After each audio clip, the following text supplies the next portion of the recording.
Saludos y muy buenas tardes, nuevamente con ustedes desde la ciudad de Maracaibo, estado Zulia, Venezuela. Les habla su amigo y maestro en la plenitud del reino, Miguel Faría. Perfecto, aquí estamos y aquí seguimos firmes y constantes en este proyecto que hemos decidido elaborar, que hemos decidido transmitir a manera de cápsulas del reino y contribuir o colaborar con que el entendimiento de las personas se abra con respecto a los que son los temas bíblicos y otros temas que no tienen que ver con la Biblia, o sea, temas que trascienden el contexto bíblico. Y hemos iniciado, ya llevamos 2 cápsulas, hemos iniciado un tema bien polémico, un tema bien emblemático en lo que hoy se conoce como escatología. Aunque yo debo reiterar responsablemente y afirmar que nuestra escatología es consumada. No hay una palabra en las Escrituras que no se haya cumplido. No hay nada profético que haya trascendido al año 70 después de Cristo. Para acá no hay nada. Para acá lo que hay es pura consumación. Del año 70 para acá lo que hay es pura consumación. Lo que hay es el disfrute de una obra terminada, de una obra concluida, para que la raza humana, despertando esta conciencia, despertando esta realidad que hoy le asiste de parte de Dios en plenitud, podamos pues hacer un disfrute de nuestra herencia. Ok, estamos hablando del tema ¿qué es el arrebatamiento bíblico? Lo hemos formulado a manera de pregunta. ¿Qué es el arrebatamiento bíblico? Y hoy vamos a estar cubriendo la tercera cápsula sobre este tema.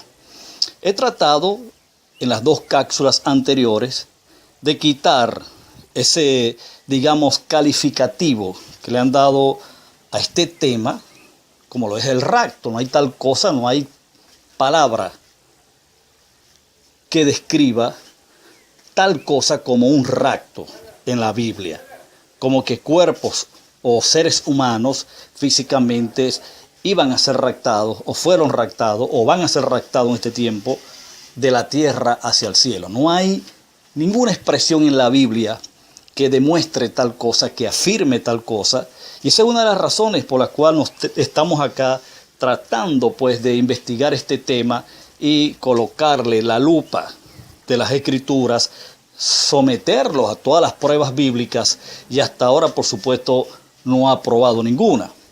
Hemos hablado de las personas que originaron este tema. El principal autor de este tema fue Francisco Rivera, ya lo hemos dicho, un sacerdote católico, jesuita, español.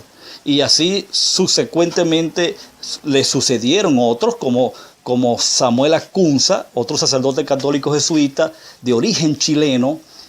Luego Edward Irving. Después John Nelson Darby. Usted conoce este personaje porque es muy famoso mayormente en las librerías cristianas, porque ha escrito muchas literaturas, especialmente un libro bíblico ilustrado. Fue quien, de paso, nuevamente lo voy a reiterar, fundó lo que se conoce como el dispensacionalismo, que no hay algo más lejos de la verdad bíblica que este esquema. Y sin embargo, es el tema más aceptado, es el tema al que se han adherido, o el esquema, debo decir, al que se ha adherido muchísima gente. De paso, quiero corregir un error que cometí en la cápsula pasada, cuando dije que este tema sobre el rapto o el arrebatamiento lo originó este personaje español en el siglo 800, en el siglo XVIII, corrijo, en el siglo XVIII, en 1800, quise decir. Y que todas las generaciones, yo dije las generaciones que sucedieron, debo corregir eso en la cápsula pasada, sino que, lo que debí decir fue que las generaciones que antecedieron al siglo XVIII de nuestra era, nadie habló de esto, nadie conoció esto, a nadie se le reveló esto, porque no hay tal cosa como estos temas. Todas las generaciones que antecedieron al siglo XVIII, antes de que se originara este esquema, dieron por consumada la Biblia. Eso es un punto y un detalle importante a destacar en este estudio. Ok, ahora estamos observando, estamos analizando el fundamento, el piso bíblico que esta escuela, si la podemos llamar así, que esta teoría o esta hipótesis le dio al tema del rapto o al tema del arrebatamiento.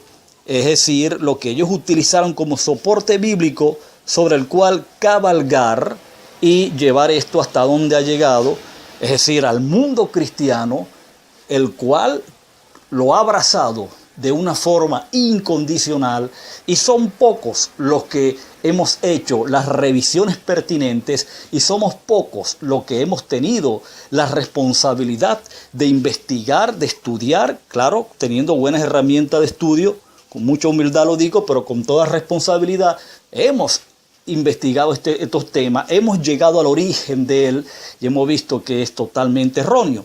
O sea, no hay tal cosa como que en un momento de la historia una generación o miles o millones de seres humanos vivos que estén en vida física acá en la tierra van a volar al cielo, van a ser raptados al cielo. No lo hubo, no lo va a haber ni lo habrá después. De eso usted puede estar seguro, porque vamos a demostrar contundentemente lo que la palabra arrebatamiento, expresada por el apóstol San Pablo en 1 Tesalonicenses capítulo 4, verso 13 al 17, pues expresó. ¿Qué quiso decir Pablo con el término arrebatamiento?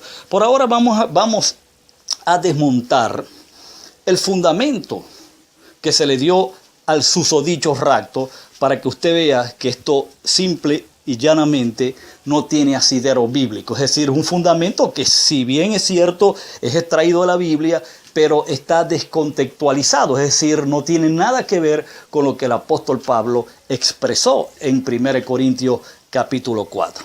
Bien, yo le voy a invitar a que busque en el Evangelio según San Mateo, capítulo 24, el verso 38 o 39 en especial, seguimos leyendo allí. Fíjate cómo dice: y no entendieron, ese es el problema del ser humano, entendimiento, y no entendieron hasta que vino el diluvio y se los llevó a todos. Yo hice la pregunta, nuevamente la voy a hacer: ¿quiénes fueron todos allí?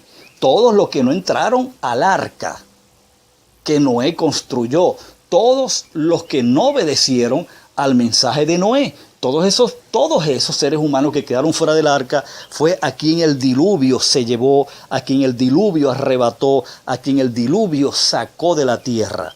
Fueron ellos, los impíos, los mentirosos, los pecadores, los injustos. Ahora observa el verso 39.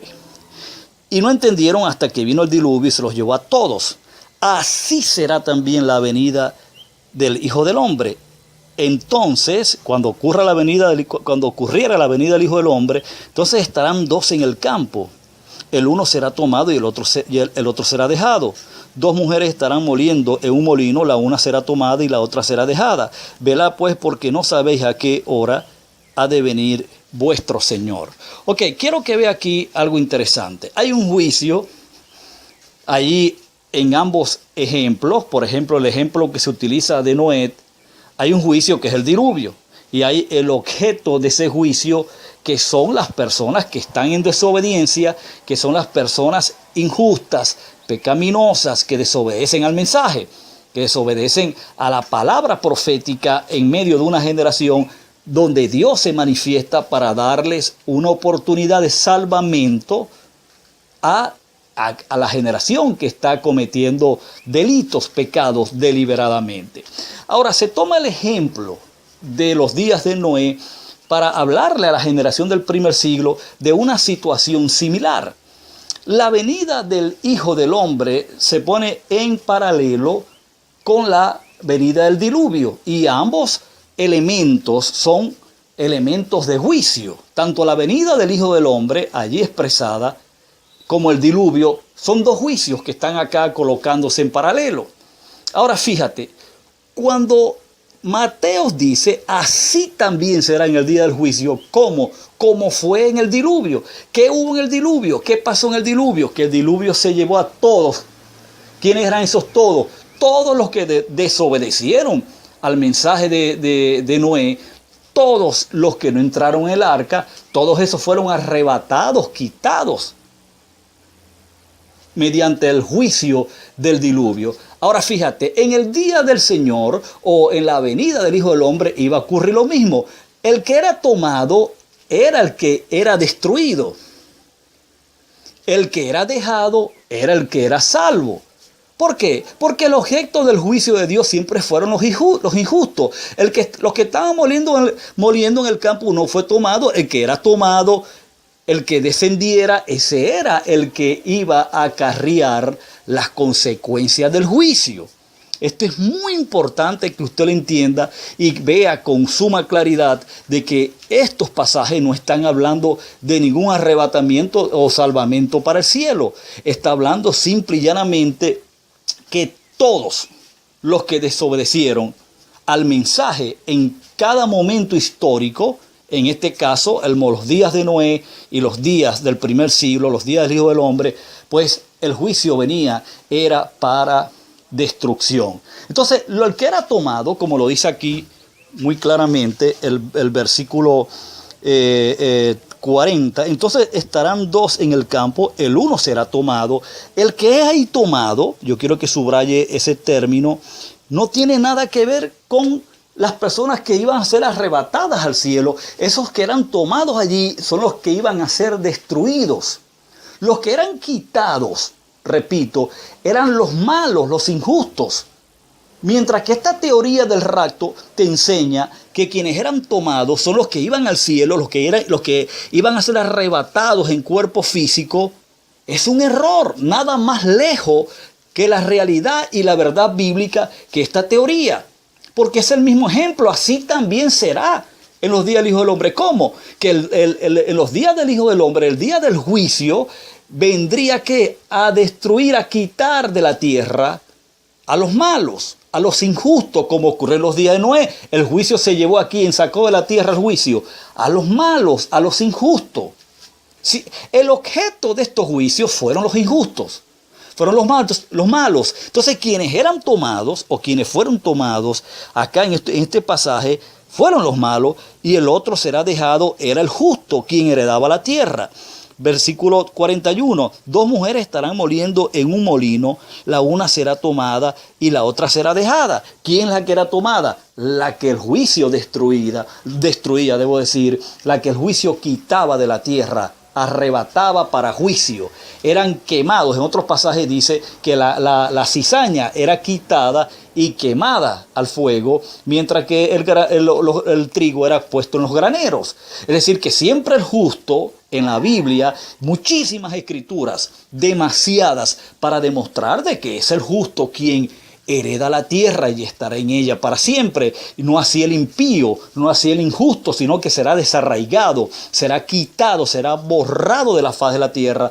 De manera que este arrebatamiento, este rapto del que se ha hablado, al que se ha arguido, al que se esgrime desde las librerías, desde los canales de televisión, emisoras radiales, incluso universidades teológicas, institutos teológicos, plataformas, podium, altares de iglesia, es un error, amado y amada, es un error. No hay tal cosa como esto, pues, que estamos hablando.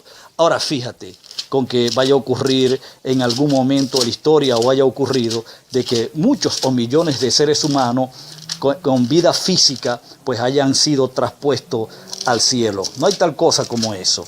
Y para ello pues nosotros nos hemos tomado la delicadeza y con toda responsabilidad de asumirlo para enseñártelo. Ahora fíjate, Lucas, ya para ir cerrando, capítulo 17, versículo 26 en adelante. Mira cómo dice: como fue en los días de Noé, así también será en los días del Hijo del Hombre. Comían, bebían, se casaban y se daban en casamiento. ¿Quiénes? Los malos, los injustos. ¿Hasta qué? Hasta el día en que entró Noé en el arca y vino el diluvio y los destruyó a todos. ¿A quiénes? ¿A los justos o a los injustos? A los injustos. El juicio, el diluvio destruyó, sacó de la tierra, arrebató de la tierra a los injustos. Verso 28. Asimismo como sucedió en los días de Lot, comían, bebían, compraban, vendían, plantaban, edificaban. Verso 29. Mas el día en que Lot salió de Sodoma, llovió del cielo fuego y azufre y los destruyó a todos. ¿Quiénes eran todos allí? Los que comían, los que adulteraban, los que practicaban, los que se casaban, los que practicaban el pecado, hasta que simple y llanamente pues Lot salió con su familia y el juicio, que fue el fuego con azufre, destruyó a todos, sacó, arrebató de la tierra a todos los que practicaban el pecado. Verso 30, fíjate cómo dice. O el verso 29, más el día en que Lot salió de Sodoma, llovió del cielo fuego con azufre y los destruyó a todos. Verso 30, así será el día en que el Hijo del Hombre se manifieste. En aquel día el que esté en la azotea y sus bienes en casa no descienda a tomarlo, y el que en el campo asimismo no vuelva atrás. Acordaos de la mujer de Lot, todo el que procure salvar su vida la perderá, y todo el que pierda el que pierda la salvará. Ya para ir cerrando, que ya estamos sobre el tiempo, aquí una vez más el autor o Lucas en su evangelio demuestra claramente de que el juicio del Hijo del Hombre venía era a arrebatar, venía era a tomar, a quitar de la tierra al impío, al injusto, al pecador, mas el justo quedaría en la tierra para siempre, para heredarla y disfrutar de ella. Así que, amado amigo, amada amiga, plenos y plenas todos, pues desde acá, desde la distancia, un abrazo y será hasta la próxima. Continúe siendo bendecido.